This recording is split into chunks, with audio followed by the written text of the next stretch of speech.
Today I'm jumping in to give a detailed rundown of my strongest squads in Unicorn Overlord. Starting off with my best squad, I have Virginia, Berengaria, Dina, Raelnor, and Monica. This group is amazing because they're really strong and greatly adaptable. This squad makes the game feel almost trivial. There just aren't many enemies that could withstand their onslaught.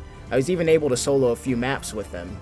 The squad works by having Dina afflict the enemies with blindness and using said affliction to activate continuous strong follow-up attacks from Berengaria. Virginia is placed on the front line to tank and shut down flyers, Monica provides the healing and magic defense, while Raelnor provides magic damage and a little varied support. Now the most important thing about any squad is the tactics, because without the right tactics none of them work, so let's go over them.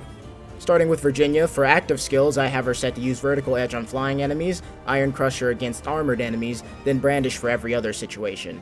If she doesn't have enough active points for Brandish, I have her set to use Iron Crusher. I like to use Virginia for anti-flying because Vertical Edge is really strong. When used against a flyer, it becomes a true strike, ignores 50% of the target's defense, and gains 50 potency. This will one-shot most of the lower defense flying enemies. Iron Crusher is basically the same thing but for armored units. When used against armored units, it ignores 50% of their defense and gains an extra 50 potency. It also has the trait Unguardable, meaning that its damage can't be reduced by a guard. For the third skill, we have Brandish. This ability is really strong because it ignores 50% of the target's defense regardless of class, and if the attack hits, it grants the user 1 passive point. It also has the Unguardable trait, making it very good. I have Iron Crusher set to be the default attack if Virginia lacks the active points for Brandish. Moving on to passive skills, we have Vengeful Impetus, Royal Guard, Maiden's Hammer, and Undying Will.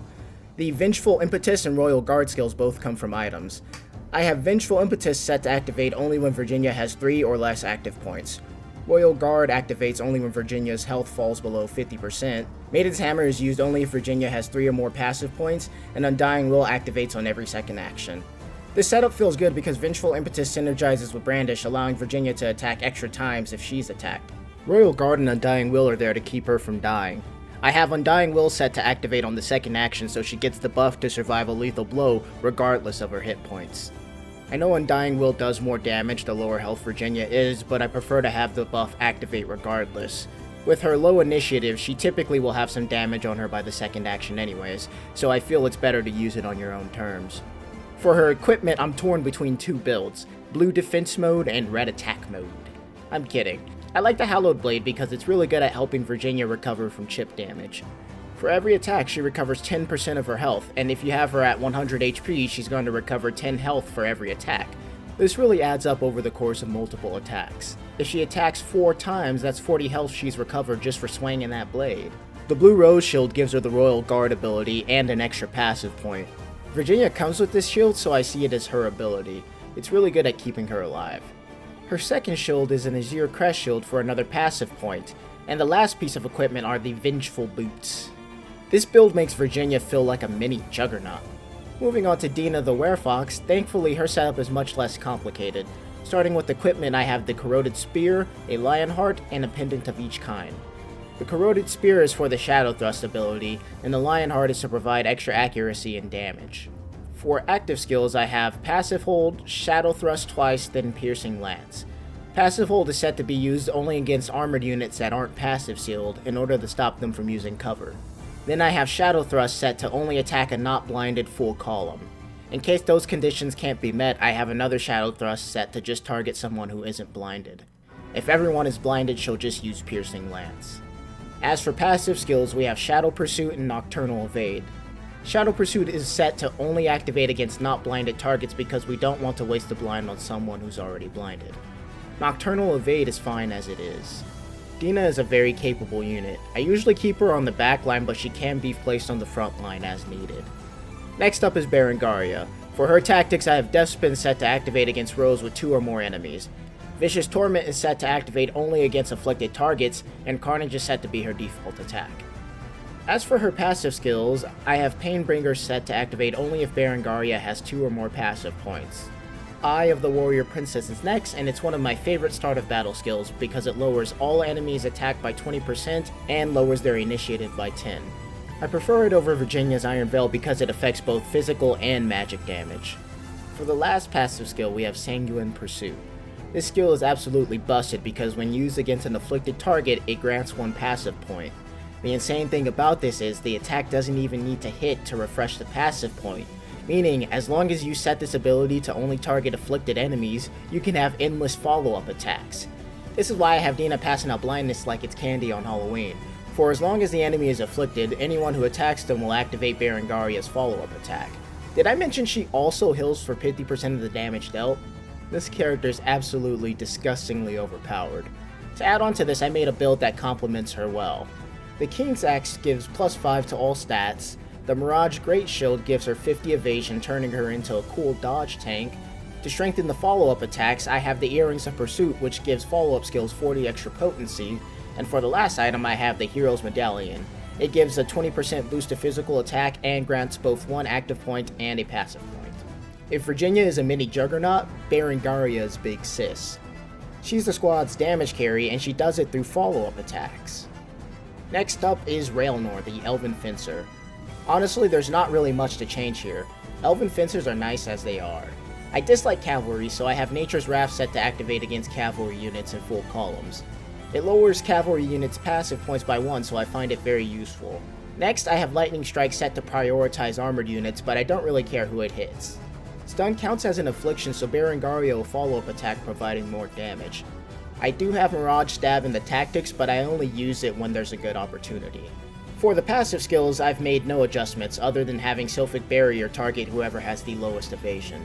This is to make sure it goes to whoever needs it most for row ranged attacks. Her other two skills are fine to go off as they are. There's never a bad time to remove weakness and get that free evade.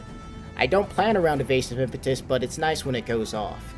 As for the equipment, I've given her magic damage boosting stuff because she's the magic damage carry. I also have the Royal Scarf equipped to slightly lean into Evasive Impetus. Elven Fencers are nice because they don't need much to add a lot of value to a squad. You can put them just about anywhere with anything and they'll do fine. The last member of the squad is Monica, the Sainted Knight. She's a magic barrier heal bot. For her tactics, I have Row Heal twice, Saint's Blade, Quick Heal, First Aid, Row Barrier, and Magic Barrier. The first Row Heal is set to activate only if someone's health falls below 75%. Saint's Blade is set to target their lowest health enemy. I really like this skill because it provides Monica with more resources to support thanks to it giving a passive point as long as one of the hits land.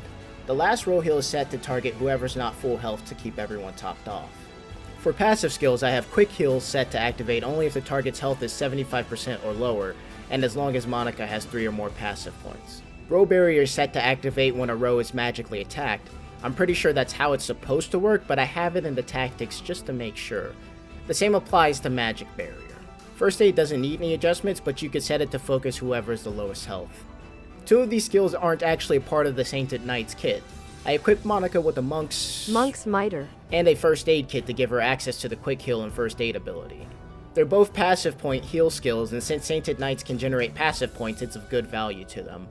For her other 2 items, I have a Dragonbone Blade and a Dragonbone Shield. They both provide passive points and lower her initiative to make sure she goes last. This is to get the best possible value out of Row Heal. Ultimately, all of this rolls into being my strongest squad. Even the range of Valor skills they provide is just as impressive. Thanks to Dina's Jump 1 and 2, the group has crazy mobility and can bypass a lot of things. Berengaria has Provoke 2 and Vital Absorb, which the latter is great for keeping your stamina up. Monica has Guard Call 2 to boost defense in a large area by 20%. It's really cheap and provides good value. Raelnor has the Thundercloud skill. I don't find myself using this one too often, but I can see it being useful. Virginia has one of my favorite Valor skills, Dual Shield. When activated, Dual Shield provides all allies within range a buff that stops enemy assist attacks and first strikes for 1 battle. I love this ability because it's like having a fairy charm on a Valor skill. It's really great for siege and garrisoned enemies. Her other skill, Blade Wave, is a large area of effect attack that does increase damage to enemies that can assist. I've used it in a few tight spots, but it's not my go-to option. Overall, this mix of Valor skills provides the squad with extreme versatility. I like using Virginia as the squad leader because of her leader effect to resist ranged assist. There's just so many ranged assists in this game that I feel it's an appropriate pick. Virginia also has 6 stamina, and while I know Berengaria has 6 as well, I prefer reducing assist damage. Mobility isn't really an issue when Dina can grab everyone, including Monica's horse, and jump to the moon. I swear by this group. They're so strong they were even able to take on possessed Amalia in the Colosseum. It took a few tries, but they did eventually come out on top. I also burned through the rest of the offline Coliseum with this squad, so if you're having trouble there, this squad can accomplish that for you. They can be thrown into so many situations, it's really fun. Now moving on to my second squad, I won't be going as in-depth, but I'll still discuss the tactics and overall general idea. The squad consists of Hilda, Lex, Chloe, Prim, and Unifi. Starting with Hilda, I have her equipped with a Silver Trident, a Ruby Pendant, a Sapphire Pendant, and the Heaven Wyvern Reins. For active skills, I have Lightning Shaker twice. One is set to prioritize the front row, and one the back. I turn these on and off as needed depending on which row provides the better outcome. I have Diving Thrust set to prioritize cavalry, and I have Fire Breath set to be the first action against armored units, but I tried to not use it. Thanks to the passive skill from the Reins, the Lightning Strike becomes a true strike, and if Hilda is at full health, she gets a 20% attack boost. As for the other passive skills, Dragon's Roar and Deflect can be left as they are. I use Dragon's Roar as needed, and Ground Counter is set to only activate against cavalry. Prim is equipped with a Lyrical Wand to use active heal on Hilda and provide her more AP for attacks. I also have her equipped with a Warding Charm to protect Lex from magic damage, just basic healer stuff.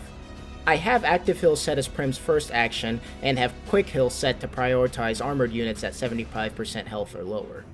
Her other skills can be left as they are if you want, but I'm going to leave how I have them set up here. Much like Prim, Chloe also provides AP to Hilda using her active gift passive. She also uses Keen Call to guarantee a critical hit on Lightning Shaker. I like for active gift to be used once because it costs 2 passive points. For her active skills, I have Javelin set to target the lowest health flying unit. If there are no flying enemies, Chloe will use Long Thrust on a full column. If there are no full columns, she'll use it wherever. Chloe is more focused to be a damage support, but I still have First Aid active in case combat ends early. For items, I have her with a Thorn Spear, Guarding Gauntlets, and both kinds of pendants. I like that she has abilities that are effective against 2 annoying types of enemies, and provides a unique type of support. Moving on to Lex. For active skills, I have Defender set to target the lowest evasion because I like to make sure it hits. Warding Slash and Shield Bash are left as they are. For passive skills, I have Inspiration set to target an archer with 2 or less AP. Provoke is set up twice, one for the front row and one for the back, and the last skill, Arrow Cover, is set to prioritize flying units. For equipment, I have the Wing Crest Blade, the White Rider Shield, a Lapis Pendant, and the Gambler's Coin. I'm actually borrowing the idea of using the Gambler's Coin on Lex from a group I saw in the Coliseum. I really like the value it adds. I use the Wing Crest Blade because it provides an extra passive point, but I think the Zenoiran Knight and Meteorite swords are better choices, especially if you can afford to give Lex a Sapphire Pendant. Now lastly for Unifi, I'm honestly not 100% decided on tactics for her, but I am settled on a build. For her equipment, I have the Frostbloom bow she comes with, a Ruby Pendant, a Lucky Coin, and the Dancer's Anklet. This build is all about charging up a large critical attack. For her tactics as of right now, I have Sonic Shaft set as her first action, and it's set to target the highest initiative. I have Sonic Shaft set again for the second action, then I have Glacial Rain last. For passive skills, I've turned everything off except for Blade Dance. How this works is Blade Dance will activate twice, giving Unifi 20% critical rate and critical damage each time. This will put her at 100% critical rate for her Glacial Rain, and when she uses it, Lex will use Inspiration on her, giving her an extra 50% crit damage and 30% attack. This will do a good amount of damage, and if it doesn't kill the enemy, it will freeze them. The only downside is that Inspiration lowers accuracy by a flat rate of 50 points, but thankfully Unifi is an archer and has naturally high accuracy. If you're afraid the attack will miss, you could just have her use her Eagle Eye passive. All in all, this squad is very solid. Maybe not as well rounded as the first, but still solid. I used Hilda as a squad leader because flying is OP. The Valor skills are mostly basic. You have Provoke, Dragoon Dive, Life Aid, Heal. Of the team, Unifi has the most unique Valor skills, but to be honest, I don't really use leaders that can assist, so her extra assist Valor skill is useless to me. Also, her other skill, Passive Snipe, costs 3 Valor points. The cost is way too expensive, but I can see its potential usefulness. Lowering a group's passive point by 1 is definitely devastating, but it only lasts for 1 battle, and again it costs 3 Valor points. If there's one thing I have to mention, it's don't be afraid to change up the start of battle skills. Sometimes Dragon's Roar will provide a better outcome than Provoke, and that's okay. I personally don't mind turning a skill on and off or switching around my units for a better outcome. It helps me understand better why certain things work the way they do. So, what do you think of my squad breakdown? Do you have any fun squads of your own you'd like to share? Please let me know in the comments down below. Thanks for watching, and until next time, later.